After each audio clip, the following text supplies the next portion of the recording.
Lecture number 4 chapter number 8 કૃષિ ક્ષેત્ર આગળ સ્ટાર્ટ કરીએ. આજનો પોઈન્ટ છે નીચી ખેત ઉત્પાદકતાના કારણો. કે નીચી ખેત ઉત્પાદકતા કે ભારત દેશમાં ખેત ઉત્પાદકતા મતલબ ખેતીની ઉત્પાદકતા ઓછી થવાના કયા કયા કારણો છે તે આપણે સમજવાના છે. તો ભારત ખેતી પ્રધાન દેશ છે, છતાં આ દેશમાં ખેતી સંલગ્ન ઘણી સમસ્યાઓ પર્વતે છે. કે આપણો દેશ કેવો છે, ખેતી પ્રધાન છે, છતાં પણ આપણા દેશમાં ખેતી રિલેટેડ ઘણી બધી પ્રોબ્લેમ્સ છે. જે પૈકીની એક મોટી સમસ્યા એ છે કે નીચી ખેત ઉત્પાદકતા છે. કે ઘણી બધી સમસ્યામાં એક સમસ્યા શું છે કે નીચી ખેત ઉત્પાદકતા મતલબ જે પ્રતિ હેક્ટર ઉત્પાદન થવું જોઈએ યા હેક્ટર દીઠ જે આવક થવી જોઈએ એ શું છે, ઓછી છે. આપણે એક હેક્ટરમાં જેટલું ઉત્પાદન થવું જોઈએ એકચ્યુઅલી એટલું કરી શકતા નથી. ખેત ઉત્પાદકતા વાસ્તવમાં પ્રતિ હેક્ટર થતા ઉત્પાદન અથવા હેક્ટર દીઠ થતી આવકના સંદર્ભમાં માપવામાં આવે છે. કે ખેત ઉત્પાદકતા આપણે કેવી રીતે માપીએ છીએ કે પ્રતિ હેક્ટર કેટલું ઉત્પાદન થાય છે એ, અથવા હેક્ટર દીઠ આપણને કેટલી આવક થઈ, તો એના સંદર્ભમાં આપણે શું છે એ ખેત ઉત્પાદકતા કેટલી છે માપી શકીએ છીએ. જે વિશ્વના સ્તરો કરતાં ખૂબ જ નીચી જોવા મળે છે. અને વિશ્વના સાથે અગર આપણે કમ્પેર કરીએ છીએ તો આપણા દેશની ખેત ઉત્પાદકતા બહુ જ નીચી જોવા મળે છે. હવે આ નીચી ખેત ઉત્પાદકતા હોવાના કારણો શું છે તો એના આપ્યા છે. જે માટેના કારણભૂત પરિબળો નીચે મુજબ છે. કે નીચેના પરિબળોના કારણે નીચેના કારણો છે જેના લીધે આપણી ખેત ઉત્પાદકતા શું રહે છે, ઓછી રહે છે. આ પરિબળોને 3 ભાગમાં વહેંચવામાં આવ્યા છે. ફર્સ્ટ છે સંસ્થાકીય પરિબળો, સેકન્ડ ટેકનોલોજીકલ પરિબળો અને થર્ડ છે અન્ય પરિબળો. આપણે સંસ્થાકીય પરિબળોથી સ્ટાર્ટ કરીએ. સૌથી પહેલા તો સંસ્થાકીય પરિબળો પહેલા કોને કહેવાય એ જોઈએ. તો ભારતના ખેડૂતો જે સંસ્થાકીય માળખામાં રહી ખેતી કરે છે તેને અસર કરતા ભૌતિક, સામાજિક, આર્થિક અને કાયદાકીય પરિબળોને સંસ્થાકીય પરિબળો કહેવામાં આવે છે. કે તો સંસ્થાકીય માળખામાં શું કહે છે કે સંસ્થાકીય માળખામાં રહી ખેડૂતો જે ખેતી કરે છે તેને અસર કરતા ભૌતિક, સામાજિક, આર્થિક અને કાયદાકીય પરિબળોને સંસ્થાકીય પરિબળો કહે છે. મતલબ સંસ્થાકીય પરિબળો એટલે શું કે ગવર્મેન્ટે જે બનાવેલી સંસ્થા છે, જે માળખું છે, અને એની અંદર એ લોકો શું કરે છે એ માળખામાં રહીને ખેડૂતો વર્ક કરતા હોય છે, કામ કરતા હોય છે. તો એ માળખાને જે અસર કરતા પરિબળો છે એ પરિબળોને આપણે શું કહીશું, સંસ્થાકીય પરિબળો કહીએ છીએ. તો ભારતમાં આવા પરિબળો ખેતી માટે અવરોધરૂપ હોય ખેતીનો વિકાસ સતત ઓછો અથવા નિમ્ન સ્તરનો રહ્યો છે, જેથી ખેતીની નીચી ઉત્પાદકતા જોવા મળે છે. તો જે આ સંસ્થાકીય પરિબળો છે એ ભારતમાં કેવા રહ્યા છે, ખેતીની અવરોધરૂપ છે. એટલે ખેતીનો વિકાસ વધારે ન થઈ શકે એ ટાઈપના છે, જેના લીધે આપણે શું થાય છે, નીચી ખેત ઉત્પાદકતા જોવા મળી છે. આ સંસ્થાકીય પરિબળોમાં અંગ્રેજોએ દાખલ કરેલ જમીન મહેસૂલ ઉઘરાવવાની જમીનદારી પ્રથા, મહાલવારી પ્રથા અને રૈયતવારી પ્રથા, ખેત ધિરાણની સવલતો, ખેત પેદાશોની વેચાણ વ્યવસ્થા, વાહન વ્યવહારની સવલતો, જમીન માલિકીની પ્રથા વગેરેનો સમાવેશ થાય છે. તો સંસ્થાકીય પરિબળોમાં શેનો સમાવેશ થાય છે તો અંગ્રેજોના ટાઈમ પર એમને જે જમીન મહેસૂલ ઉઘરાવવાની જમીનદારી પ્રથા, મહાલવારી યા રૈયતવારી પ્રથા એના સિવાય ખેત ધિરાણની જે સવલતો છે, ખેત પેદાશોની વેચાણ વ્યવસ્થા, વાહન વ્યવહારની સવલતો, જમીન માલિકી પ્રથા, બધા જ જે અલગ અલગ છે એ બધાનો સંસ્થાકીય પરિબળોમાં સમાવેશ થાય છે. આવા સંસ્થાકીય પરિબળો અવરોધક અથવા નકારાત્મક રહેવાને કારણે ભારતમાં ખેતી ક્ષેત્રે નીચી ખેત ઉત્પાદકતા જોવા મળે છે. તો આ જે સંસ્થાકીય પરિબળો શું ખેતીના અવરોધક રહ્યા અથવા ખેતી માટે નકારાત્મક સાબિત થયા, જેના લીધે આપણી ખેત ઉત્પાદકતા શું થઈ, નીચી જોવા મળી.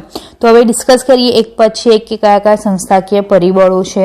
તો સૌથી પહેલી સંસ્થાકીય પરિબળોમાં આવે છે જમીન મહેસૂલ ઉઘરાવવાની પ્રથા.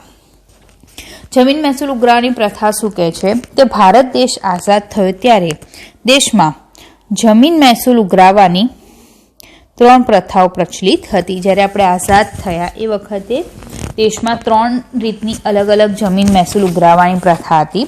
ફર્સ્ટ છે જમીનદારી પ્રથા, મહાલવારી પ્રથા અને રૈયતવારી પ્રથા. આ 3 અલગ અલગ પ્રથાના નામ છે, પણ 3માં કામ શું હતું? જમીનનો મહેસૂલ ઉઘરાવવાનો. આ પ્રથાઓમાં જમીન પર ખેતી ગણોતિયા કે જમીન વિહોણા ખેત મજૂરો દ્વારા કરવામાં આવતી. હવે આ જમીન મહેસૂલ ઉઘરાવવાની પ્રથામાં શું થતું હતું? જે ખેતી છે, જેનું ખેતર છે એ ખેતી નથી કરતું, એના સિવાય ખેડૂતો જેમની પાસે જમીન નથી યા જે ગણોતિયા કહેવાય છે મજૂરો છે, એ લોકો શું કરતા હતા? દરેક પ્રથામાં માત્ર જમીન પરનું ભાડું અથવા મહેસૂલ ઉઘરાવવાની જુદી જુદી પદ્ધતિનો ઉપયોગ કરવામાં આવતો. દરેક પ્રથામાં શું કરવામાં આવતું હતું? જમીનનું ભાડું લેવામાં આવતું યા જે અલગ અલગ રીતે મહેસૂલ એટલે અમુક અલગ રીતે ટેક્સ ઉઘરાવવાની અલગ અલગ પદ્ધતિઓ હતી. પણ 3 પ્રથા કેવી હતી? મહેસૂલ ઉઘરાવવાની જ પ્રથા હતી. જેમાં જમીનદારો કુલ ખેત ઉત્પાદનનો એક મોટો ભાગ ભાડા સ્વરૂપે ઉઘરાવતા અથવા ખેડૂતો પાસે માત્ર જીવન નિર્વાહ થઈ શકે તેટલું જ ખેત ઉત્પાદન રહેવા દે બાકીનું બધું જ વધારાનું ઉત્પાદન તેઓ ફરજિયાતપણે લઈ લેતા. હવે આ જમીન મહેસૂલ ઉઘરાવવાની પ્રથામાં શું થતું હતું કે જે જમીનદારો છે એમની શું હતી? જમીન એટલે જે ખેતર હતું એ જમીનદારોનું હતું. આમાં ગણોતિયા યા જે જમીન વિહોણા ખેડૂતો છે એ લોકો શું કરતા હતા? ખેતી કરતા હતા અને જે પણ ઉત્પાદન થાય એનો મોટો ભાગ જમીનદારો એઝ અ રેન્ટ એટલે ભાડું, તમારે જમીનનું ભાડું આપવાનું છે, એ રીતે મોટો ભાગ ઉત્પાદનનો લઈ લેતા હતા. અથવા માત્ર ખેડૂતના જીવન નિર્વાહ માટે એટલે જીવન જરૂરિયાત માટે જેટલી અનાજની જરૂર પડે એટલું અનાજ રાખીને બાકી બધું લઈ લેતા હતા. જેના કારણે ખેતી કરતા વર્ગને ખેત ઉત્પાદન વધારવામાં રસ ન હતો. તેઓ ખેતી ક્ષેત્રમાં ઉત્પાદન વધે તેવા નવા પ્રકારો પણ અજમાવવા તૈયાર ન હતા. અને આ વસ્તુની એક નેગેટિવ ઇફેક્ટ શું થઈ કે જે ખેડૂતો હતા જે ખેતી કરતા હતા એમની પાસે એમની મજૂરીનો કોઈ એમને રિવોર્ડ મળતો ન હતો, જેનાથી એ લોકો વધારે ખેત ઉત્પાદન કરવા માટે યા નવી અલગ અલગ પ્રકારો પ્રમાણેની ખેતી ક્ષેત્રમાં ઉત્પાદન કરવાની નવી રીતો અજમાવવા તૈયાર ન હતા. જેથી ખેતી ક્ષેત્રનું ઉત્પાદન પ્રમાણ લગભગ સ્થિર રહેવા પામતું હતું. જેનાથી શું થતું હતું? કોઈ નવા એક્સપેરિમેન્ટ કે કંઈ એ લોકો કરતા ન હતા, કોઈ સારી વસ્તુ અપનાવતા ન હતા, જેનાથી એવરી યર જે બી પ્રોડક્શન થતું હતું, ઉત્પાદન થતું તે શું થતું હતું? સ્થિર રહેતું હતું, વધારે આપણે ઉત્પાદન લઈ શકતા નહોતા. આમ કૃષિ ક્ષેત્રનું ઉત્પાદન દેશની જરૂરિયાત અને ખેતી કરતા વર્ગની જરૂરિયાત અનુસાર વધારો પ્રાપ્ત કરતું ન હતું. અને આનાથી શું થતું હતું કે દેશમાં વસ્તી વધતી જતી હતી એટલે જરૂરિયાત વધારે હતી, ખેતી કરતા વર્ગની જરૂરિયાત પણ વધારે હતી, બટ એ લોકો નવી રીત અપનાવતા ન હતા, જેનાથી શું થતું કે વધારે ઉત્પાદન થઈ શકતું ન હતું. હવે આઝાદી પૂર્વે ખેડે તેની જમીનના કાયદા હેઠળ ખેડ હક સલામતી અને સાત એટલે ભાડા નિયમન અંગેના કાયદાઓ પસાર કરવામાં આવ્યા. પરંતુ આ કાયદાઓનો સંપૂર્ણપણે અમલ ન થતા ખેડૂતોને શોષણ મુક્ત કરી શકાયા નથી અને સરવાળે કૃષિ ક્ષેત્રમાં નીચી ઉત્પાદકતાનો પ્રશ્ન વિકટ બન્યો. હવે આઝાદી પહેલા શું થયું કે ખેડે તેની જમીનનો કાયદો લાવવામાં આવ્યો કે જેનાથી ખેડ હક સલામતી અને ભાડા નિયમન અંગેના પણ કાયદાઓ પસાર કરવામાં આવ્યા. બટ આ કાયદાઓનો સંપૂર્ણપણે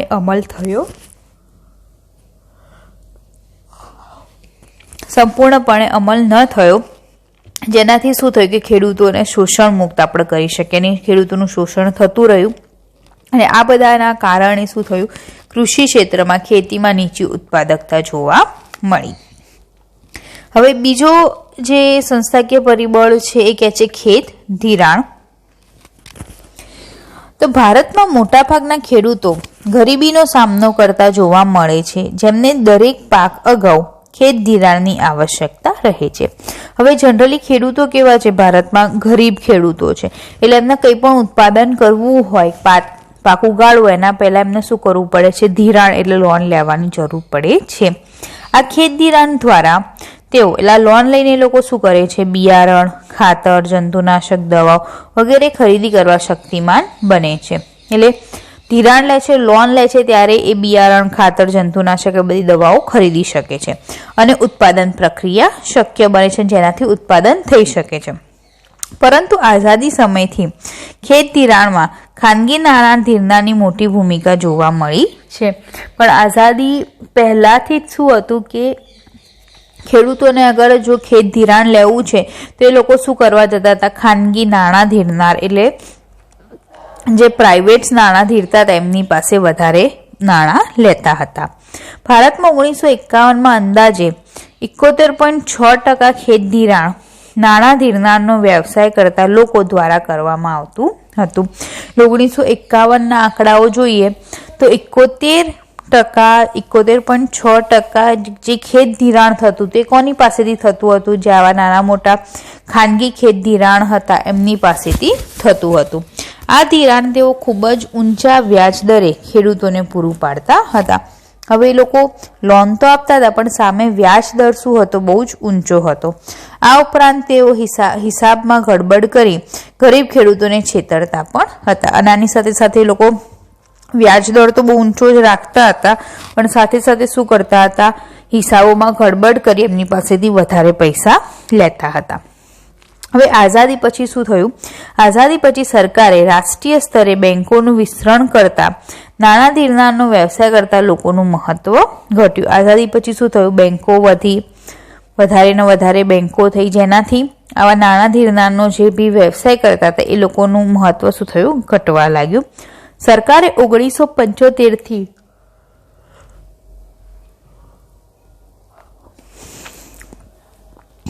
પ્રાદેશિક ગ્રામીણ બેંકોનું અને 1982થી NABARD national bank for agriculture and rural ડેવલપમેન્ટની રચના કરી સંસ્થાકીય ખેત ધિરાણનો વ્યાપ વધાર્યો છે. તેમજ આ સઘન પ્રયાસોને કારણે વર્તમાન સમયમાં નાણાં ધીરનારનો વ્યવસાય કરતા લોકો દ્વારા માત્ર 27% જ ખેત ધિરાણ પૂરું પાડવામાં આવે છે.